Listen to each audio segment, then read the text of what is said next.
Welcome to the lecture on public values. Public values is a concept that was introduced in 1995 by Moore.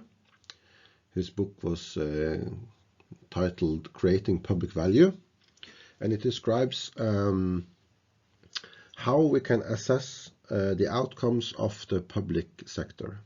So even though the public sector shares some of the desired outcomes of the private sector, such as efficiency, increased productivity, performance, and the likes, there are also some fundamental differences in how we assess the public and the private sector.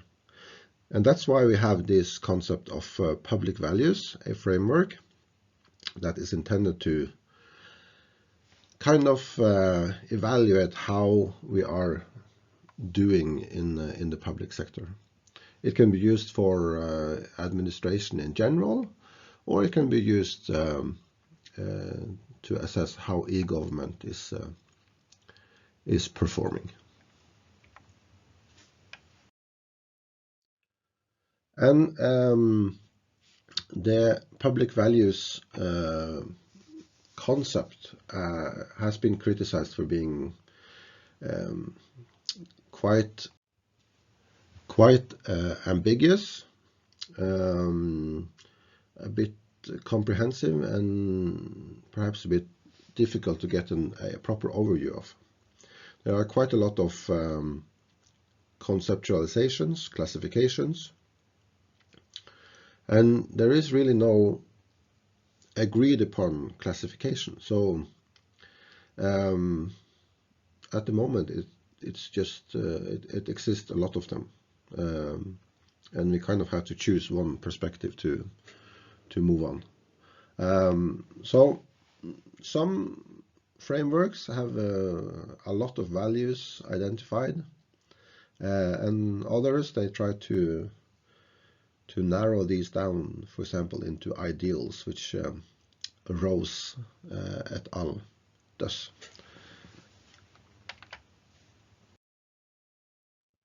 So what are values? We can say that they are underlying purposes of the public sector. We can say that they are something that motivates us in the public sector. They might be virtues. We might call them goals, desired outcomes. Something that we appreciate and hold to be good. These are kind of definitions that can say something about what values are really. And in terms of public values, then we talk about how all these things associated or related to the public sector, of course.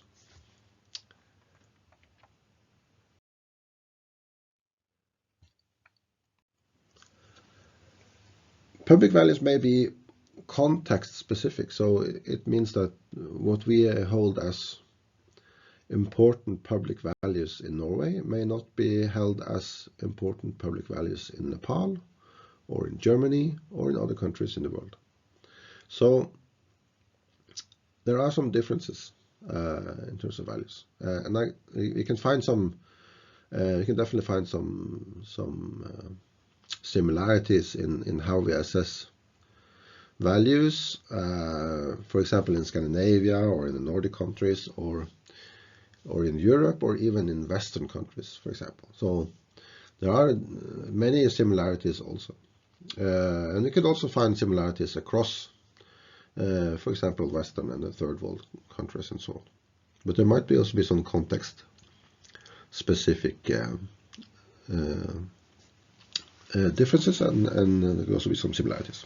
And as I said, values are definitely not restricted to a financial perspective, especially in the public sector, whereas the financial elements are really important in the private sector, or at least in business.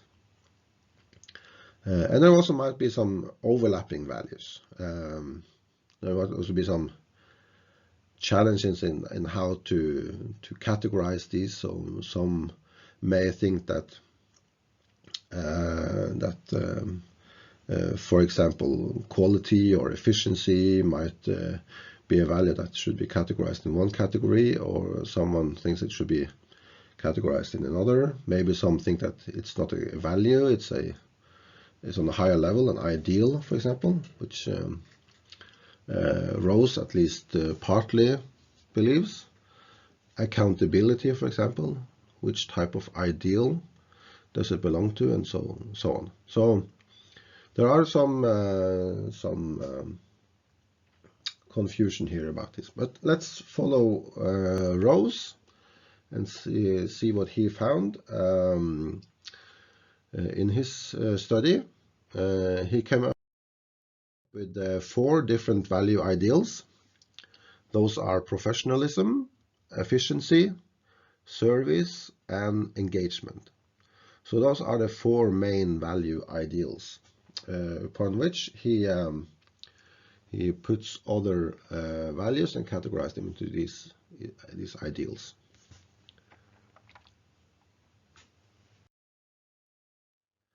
So let's start with the first one, the professionalism ideal. What is professionalism? We might define it as a key virtue, perhaps, related to some type of profession. For example, a doctor, a nurse, a lawyer, and so on. So professionalism is a virtue related to that type of profession. Or we could define it as a competency or a skill that is needed for a professional. A professional being someone working within some type of area, for example, providing people with health services in the public sector. Those are professionals. Someone who has a certain type of skill set that they have acquired through their education and through experience by time. And these type of workers are often called street-level bureaucrats, from the book by Lipsky. In 2010, the original book was published in 1980, describing this street-level bureaucracy framework. But it can also be other. It doesn't have to be the street-level bureaucrats. Those are people working in the front line.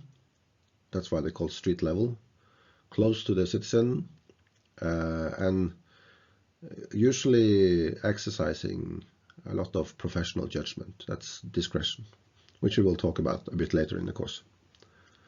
But professionalism is this type of virtue or this type of skill set that is expected from people working in the public sector. So what kind of skills are those? Of course, if you are working in the health sector, you need to know how to take a blood test. You need to know all these types of things that they do. But you are also expected to be working according to laws and rules, for example. If you make any type of decisions, you are expected to make those decisions based on law, or at least some kind of juridical fundament. So that's what we expect from people who are professional. How can technology contribute in this aspect? Well, technologies do not necessarily fundamentally change things. It could transform things, but it could at least support what we already expect from professionals. So if we still stick to the healthcare as the example, we could use technologies to provide us with public records, with a patient journal that has correct data, protect the data. Maybe it could support procedures, what to do if you are making a decision, for example. So if I, as a teacher, if you come to my office and you ask for an extension, for example, for an assignment, I have to decide whether I should give you the extension or not. And of course, if we didn't have any standardized procedures for those kind of inquiries, I would have to make an assessment every time someone came and asked me about that. And then we had to go and dig into the situation and explain things and why not and all kinds of stuff. Or we could stick to some rules. So if the rules were really strict and said that no one gets an extension, then I could just say no, because the rules say so.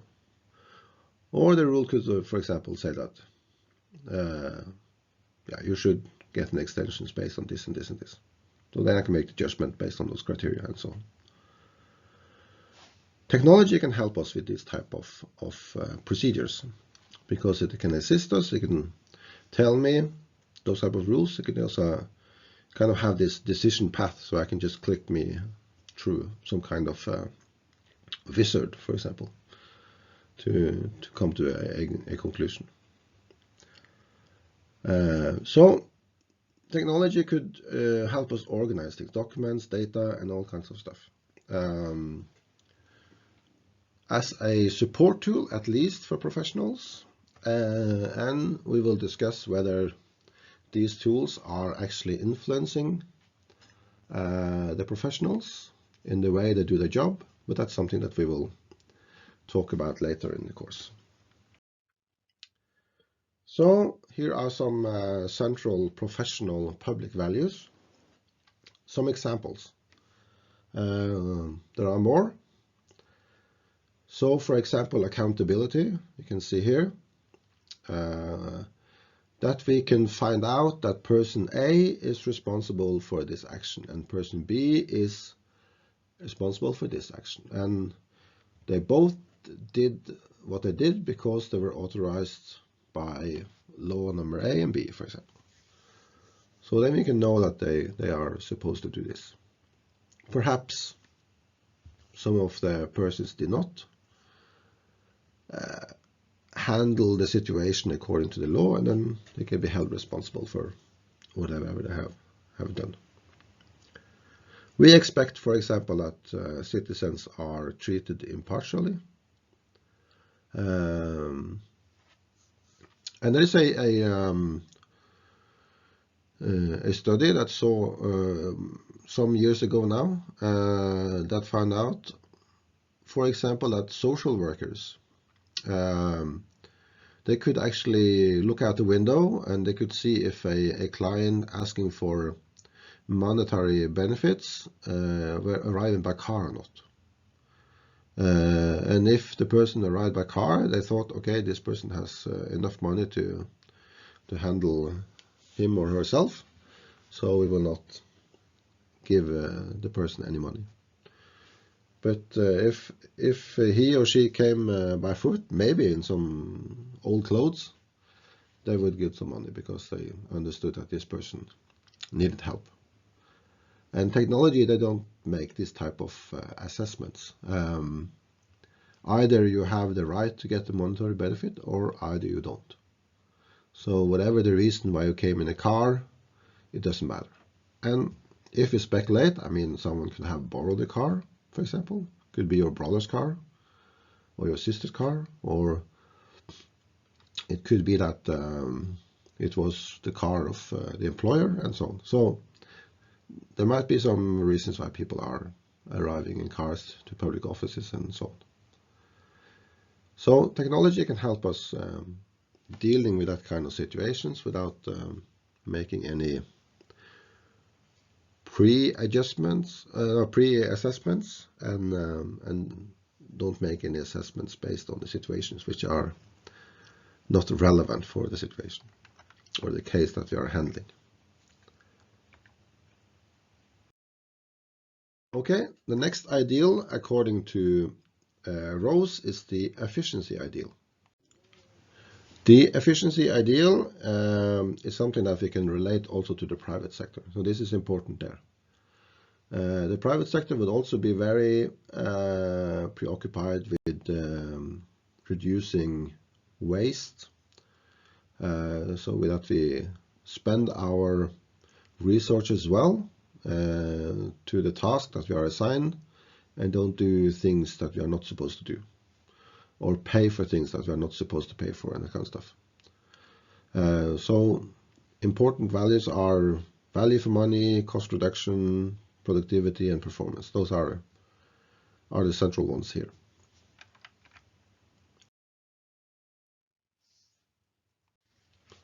So how can technology help us? It can help us in many ways. Actually, I think perhaps within this ideal, it's where we can see the most efforts put into place, where technology can help us automate things. It could make us more efficient. It could help us also organize things here, but then for efficiency, and it could also help us, for example, save money. So if a computer can do the same thing as a person, why have the person employed? For example, in chatbots, could also be used in the public sector. So if chatbots can help answering a lot of questions, why use people? And you know, the tax report, for example, which I talked about earlier. The tax report now in Norway is automated fully, so they gather a lot of information from different agencies and put them together and provide us with the result. And if we agree with it, it will be approved. So we don't have to do anything. And if we disagree, we need to go in and actively change things. And this was not how it was done before. You had to actually drive down to the office and then hand it in paper-wise, and then you have to deal with it. So a huge difference there. And there are many, many examples here. In Norway we have this Altinn, in English it's called All-in, where we can apply for things, where we get information. So there are many forms that have been put in there and automated. Some of them may not be automated in the other end, but most likely not, but still it's a tremendous efficiency potential. And for the worker on the other side, they don't have to organize things paper-wise, find out what is the situation here. The computer can help us organize this. So in terms of public values and the use of technology, the efficiency ideal is really, really prominent and important in terms of how it can impact public values. Some central public values for efficiency, we mentioned them a couple of slides ago. So performance, we can quantitatively monitor how things are going. Of course, we could be more productive, handle more cases if everything of information is gathered automatically, or if the computer helps us with making the decision, for example, through such things as wizards, cost reduction, chatbot, for example, and this lean concept is also used quite a lot in the public sector to eliminate what is called waste. So we are as efficient as possible. So these are central efficiency public values. Then we have the service ideal, which focuses on citizen-oriented public services, where quality is one of the central values here. Can technology help us with the service ideal? So what is a good service then? Yeah, a good service is making the client or the citizen happy, satisfied, perhaps even go further than what they expect.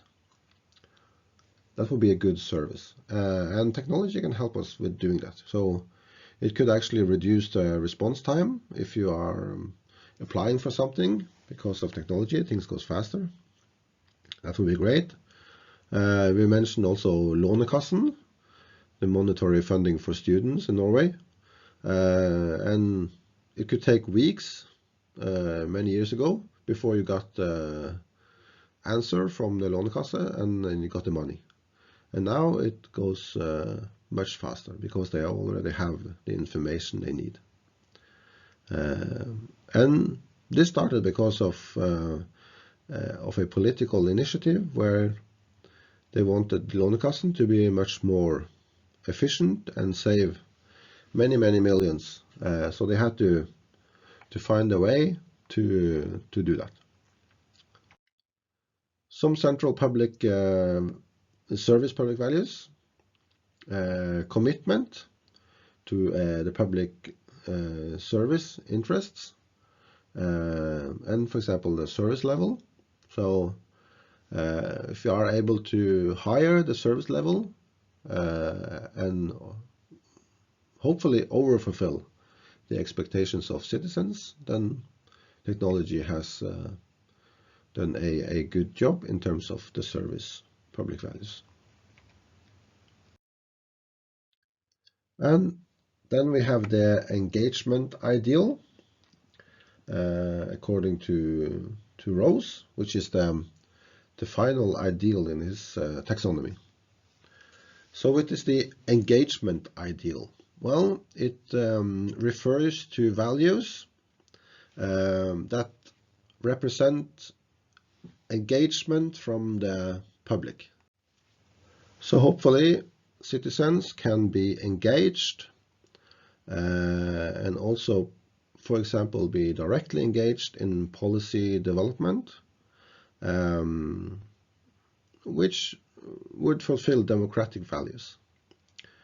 Both bureaucrats, people working in the public sector, and also politicians are working there because they represent the people. So it's our public sector, and this engagement ideal seeks to grasp that people are kind of owning the public sector and would like to take part more than before. So that's the engagement ideal. How can technology help us in terms of the engagement ideal? Well, there is a lot of research interest, for example, and practitioner interest in e-participation.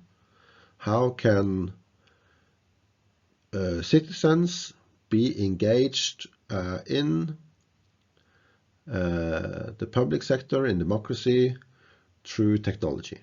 We will learn more about that later in the course. So just to give you a slight example, for example, you had this 5-star movement in Italy, which to a large extent made use of technology and social media to interact with the citizens and the members, and they could be involved in the voting in the Italian parliament. This 5-star movement got a lot of representatives in the Italian parliament, and citizens could directly suggest what they should vote in cases and so on. So this type of direct involvement from citizens is new, and is an example of how technology could assist in the engagement ideal. And whether this succeeded or not, you will learn later in the course. Central engagement, public values, democracy. As I said, you could use social media, for example, to get people more involved in democratic processes. It could also be used such as the Arabic Spring, where people in Arabic countries, through social media, got an awakening about the situation in the countries and wanted a change. That's also an example of how technology could increase democratic public values or strengthen them, contrary to what we expect if we don't have technology. Then we might rely on newspapers and stuff, which we do have some experience with, but not so efficient as social media. And it could go even further, so people are directly engaged in decision making, in co-formulation of policies, for example.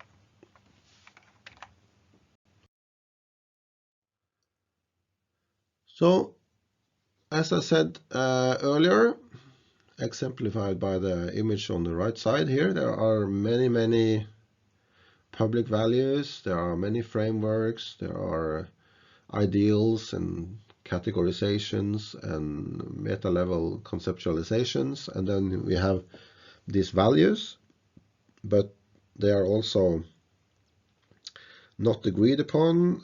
They might be categorized one way and in one taxonomy and another way in another one, and someone would say it shouldn't be here, and others say it should be, and so on.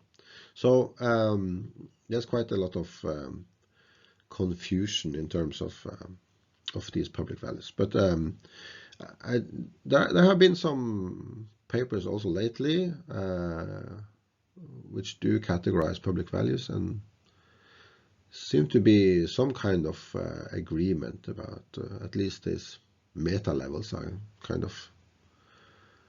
of coming to place, so to speak, or at least to some extent coming to place.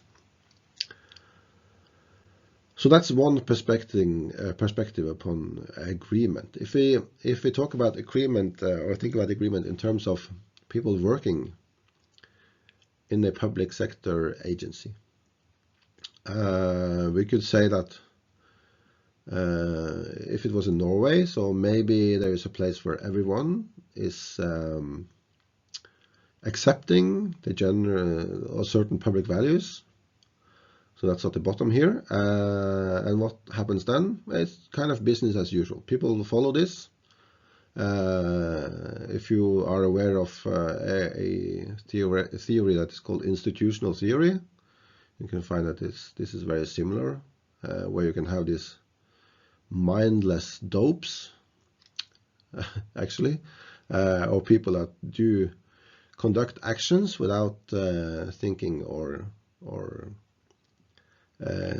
asking critical questions or assessing them along the way. They just do it by habit because they are generally accepted and they don't question them at all. So in those cases, we can also talk about causality, because if we are at such a place, we should expect what would happen if a certain situation occurs. Because these certain type of public values are dominating, we know how people are thinking and we know what they will do actually also. So it's kind of a prerequisite for people working there, and a prerequisite for the way they are actually taking action. But there can also be places where public values are in conflict. It could be certain type of workers have their type of public values which they value, and there could also be another type of workers who think a bit differently. Could, for example, be between doctors and nurses, or between scientific personnel at the university and administrative personnel, between pilots and stewardess, and so on. Well, it could be different type of conflicts. It doesn't have to be, but it could be. Or it could be the same type of workers within the same profession, but they are still in disagreement on how to do their work, and then indirectly the public values that are underlying. Or it could be conflicts between agencies. So a certain type of agency would have a certain set of public values dominating, and another type of agency would have other type of public values dominating. Or between countries, for example. So some broad examples of what could be a competing and public value environment. And because they are in conflict, we get a competition, friction between them, between people who are promoting either perspectives. Maybe some negotiations to find a middle way here, so both parties could be happy. Or maybe the conflict is just so strong, maybe a new dominating group has entered the scene, and because of that, things eventually transform, and we start doing things in another way, which we haven't done before. That technology could play a part in that transformation, for sure. It could be as simple as people are used to using certain type of platforms, such as Uber and Airbnb, and then we expect similar platforms in the public sector for a certain type of services, for example. That was a very broad example, but my point is that it could be that the citizens are putting pressure on politicians, and politicians then would try introducing new ways of doing things. So that's could be one pressure that will change things.